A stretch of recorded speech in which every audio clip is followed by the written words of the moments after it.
পুৱাৰ প্ৰথমটো খবৰৰ সৈতে ষ্টুডিঅ'ৰ মাজত মই সুদীপ্ত প্ৰতিম ভূঞা আৰু এই মুহূৰ্তত এটা উদ্বেগজনক খবৰ দিয়াৰ চেষ্টা কৰিছোঁ। ৰাজ্যৰ বিভিন্ন প্ৰান্তত ইতিমধ্যে বানে সন্ত্ৰাস চলোৱা পৰিলক্ষিত হৈছে। গুৱাহাটী মহানগৰীকে আৰম্ভ কৰি ৰাজ্যৰ কেইবাটাও প্ৰান্তত ইতিমধ্যে স্তব্ধ হৈ পৰিছে সাধাৰণ জনজীৱন। বানে সন্ত্ৰাস সৃষ্টি কৰিছে। নিশাৰ ভাগত মথাউৰি ভাঙি ৰাজ্যৰ কেইবাখনো জিলাত এক অশান্তৰ্যৰ পৰিৱেশে বিৰাজ কৰা পৰিলক্ষিত হৈছে। ৰাজ্যৰ প্ৰতিটো প্ৰান্তৰ পৰা বৰ্তমান মুহূৰ্তত বানে কিদৰে সন্ত্ৰাসৰ সৃষ্টি কৰিছে এই মুহূৰ্তত দেখুওৱাৰ চেষ্টা কৰিম। এটা ব্ৰেকিং নিউজ এই মুহূৰ্তত এটা উদ্বেগজনক খবৰ। ৰাজ্যত নেৰানেপেৰা বৰষুণৰ পাছতে বানৰ সন্ত্ৰাস চলা পৰিলক্ষিত হৈছে। ভয়ংকৰ পৰিস্থিতিৰ দিশে গতি কৰিছে অসমৰ কেইবাখনো জিলা। অসাৰ হ'ল চৰকাৰৰ বানমুক্ত গুৱাহাটীৰ শ্লোগান। গুৱাহাটী মহানগৰীত এক অবৰ্ণনীয় পৰিৱেশৰ সৃষ্টি হৈছে। গুৱাহাটী মহানগৰীত কৃত্ৰিম বানৰ সংঘাৰী ৰূপ দেখিবলৈ পোৱা গৈছে। চানমাৰী পাঞ্জাবাৰীৰ ৰুক্মিণী গাঁৱত স্তব্ধ হৈ পৰিছে সাধাৰণ জনজীৱন। গুৱাহাটী মহানগৰীৰ কেইবাটাও প্ৰান্তত বানে সন্ত্ৰাস চলাইছে। চিপাঝাৰ মঙলদৈত ছিগিছে শাকতোলা নদীৰ মথাউৰি। ৰাজ্যৰ বিভিন্ন প্ৰান্তত অভাৱনীয় পৰিৱেশৰ সৃষ্টি হৈছে। কামপুৰতো পানীৰ তলত শতাধিক পৰিয়াল। আমি পোনে পোনে ফুল ভিজুৱেল আকাৰত দৃশ্যাংশ দেখুওৱাৰ চেষ্টা কৰিম। ৰাজ্যৰ বিভিন্ন প্ৰান্তত কেনেধৰণৰ পৰিৱেশৰ সৃষ্টি হৈছে পোনে পোনে দৃশ্যাংশ দেখুওৱাৰ চেষ্টা কৰিম। ভয়ংকৰ পৰিস্থিতিৰ দিশে গতি কৰিছে অসমৰ কেইবাখনো জিলা। অসাৰ হৈছে গুৱাহাটী মহানগৰীত বানমুক্ত গুৱাহাটী মহানগৰৰ শ্লোগান। ইয়াৰ ৰাজ্যৰ বিভিন্ন প্ৰান্তৰ দৃশ্যাংশ দেখুৱাইছোঁ। গুৱাহাটী মহানগৰৰ দৃশ্যাংশ। গুৱাহাটীৰ চানমাৰীত এইদৰেই এক্সক্লুচিভ দৃশ্যাংশ মুহূৰ্তত দেখুওৱাৰ চেষ্টা কৰিছোঁ। অসাৰ হৈছে চৰকাৰৰ বানমুক্ত গুৱাহাটীৰ শ্লোগান।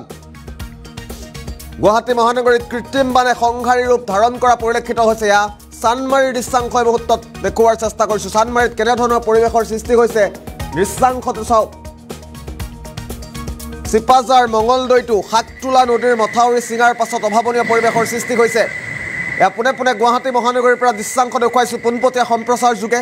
এক অভাৱনীয় পৰিৱেশৰ সৃষ্টি হৈছে। এয়া সততেই বৰ বৰ কথা কোৱা চৰকাৰৰ গুৱাহাটী মহানগৰীৰ প্ৰকৃত স্বৰূপ। এয়া গুৱাহাটীত এইদৰেই স্মাৰ্ট নাগৰিকৰ জনজীৱন স্তব্ধ হৈ পৰিছে। দুটাকৈ দৃশ্যাংশ একেলগে দেখুৱাম। গুৱাহাটী মহানগৰীত কেনেধৰণৰ পৰিৱেশৰ সৃষ্টি হৈছে, চিপাঝাৰ মঙলদৈত কি পৰিৱেশৰ সৃষ্টি হৈছে, কামপুৰত কেনেধৰণৰ পৰিৱেশৰ সৃষ্টি হৈছে, আমি দুটাকৈ দৃশ্যাংশ একেলগে দেখুৱাম।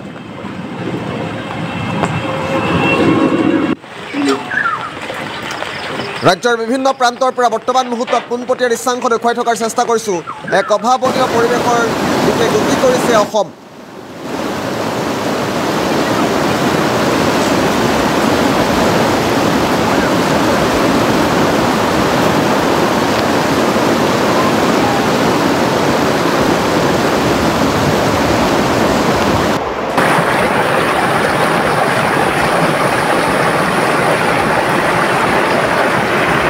বিভিন্ন প্ৰান্তৰ পৰা এই মুহূৰ্তত দৃশ্যাংশ দেখুৱাইছোঁ। কালি নিশাৰে পৰা নেৰানেপেৰা বৰষুণ আৰু নেৰানেপেৰা বৰষুণৰ ফলত মথাউৰি ছিঙি ৰাজ্যৰ বিভিন্ন প্ৰান্তত এক অভাৱনীয় পৰিৱেশৰ সৃষ্টি হৈছে। গুৱাহাটী মহানগৰীত এজাক বৰষুণৰ পাছতেই নিশা হোৱা বৰষুণৰ পাছতেই কেনেধৰণৰ পৰিৱেশৰ সৃষ্টি হৈছে কৃত্ৰিম বানৰ ফলত।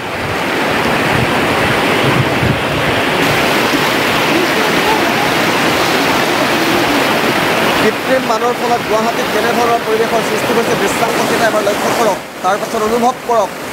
সভাই সমিতিয়ে বৰ বৰ কথাৰে ভাষণৰ ফুলজাৰি মৰা চৰকাৰৰ প্ৰকৃত স্বৰূপ গুৱাহাটীত কেনেধৰণৰ অভাৱনীয় পৰিৱেশৰ সৃষ্টি হৈছে এই মুহূৰ্তত আমি দৃশ্যাংশ দেখুৱাইছোঁ। আমি বাওঁহাতৰ স্ক্ৰীণত দেখুৱাইছোঁ গুৱাহাটী মহানগৰীৰ দৃশ্যাংশ। তাৰ সমান্তৰালভাৱে মথাউৰি ছিঙি অভাৱনীয় পৰিৱেশৰ সৃষ্টি হোৱা এয়া কামপুৰৰ দৃশ্যাংশ দেখুৱাইছোঁ। চিপাঝাৰ মঙলদৈত কেনেধৰণৰ পৰিৱেশৰ সৃষ্টি হৈছে সেয়াও দেখুৱাই আছোঁ এই মুহূৰ্তত।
ৰাজ্যৰ বিভিন্ন প্ৰান্তত কেনেধৰণৰ পৰিৱেশৰ সৃষ্টি হৈছে আমি দৃশ্যাংশকেইটা ফুল স্ক্ৰীণত দেখুৱাৰ চেষ্টা কৰিম কেনেধৰণৰ পৰিৱেশ পৰিস্থিতিৰ দিশে গতি কৰিছে অসমৰ বিভিন্ন প্ৰান্তত কিদৰে সন্ত্ৰাসৰ সৃষ্টি কৰিছে বানপানীয়ে দৃশ্যাংশকেইটা এবাৰ চাওক এবাৰ অনুভৱ কৰক তাৰ পাছত